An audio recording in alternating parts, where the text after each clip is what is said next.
It's an area where kids are really excited and people could just get too excited and run without really looking for cars. And then I'm going to completely turn the wheel to the left so that I can pivot back between the two cars, parallel to the curb. Parallel parking to the right, super easy if you use the cars and your mirror to make sure that you're perfectly lined up. Hey guys, it's Jacqueline. And today we're going to be working on driving in really busy areas with lots of pedestrians and bicyclists. And you saw those two kids run across the street filled with joy. They're on their way to the beach. So I'm watching out for other folks who might be just as excited. And my job is to make sure that I yield for people who are crossing the road. And also, I have to be really, really aware of cyclists. So as I'm driving down this road, I can see that it's one way. Cars are parked on the left-hand side facing this direction, and I see the arrows on the ground, both pointing straight. I also see lots of pedestrians, kids, just families all around. And so I'm scanning right and left.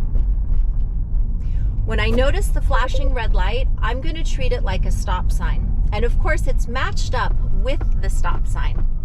The reason that they put the flashing red is that they really want people to be alert to the stop sign. Because again, it's an area where kids are really excited and people could just get too excited and run without really looking for cars.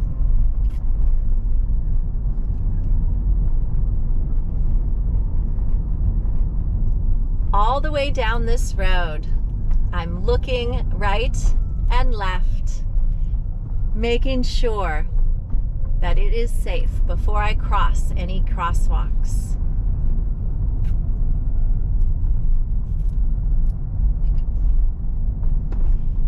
And we've got the green light, so we're going to go ahead.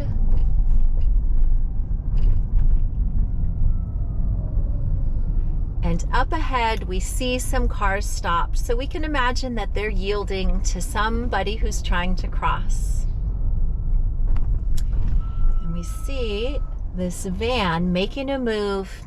Because I noticed them roll a little bit forward, I decided to yield. And actually, I'm just going to take this opportunity to practice parallel parking and see how this goes. I'm going to match the back of the car, turn the wheel 360, and I've got this great marked parallel spot.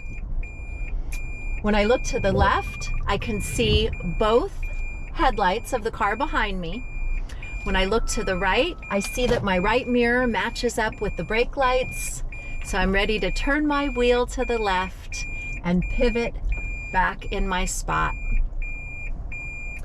And when I'm perfectly straight and lined up behind the truck,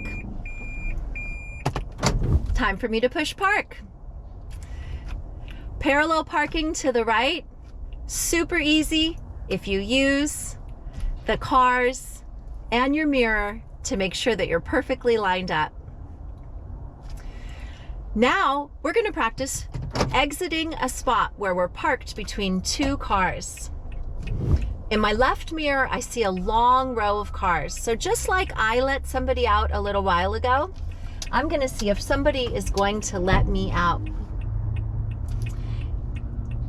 When I'm waiting to see if somebody's going to let me out, I'm really looking at the speed of the car. I'm watching the driver to see if they give me a little wave. In this case, I just had to wait for the whole row of cars to clear before I could go. And that's okay.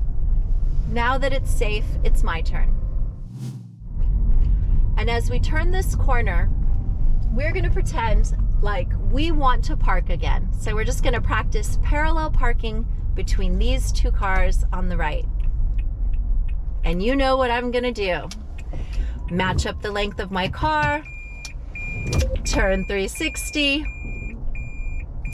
roll back at a 45-degree angle until I lose sight of the curb in my right mirror.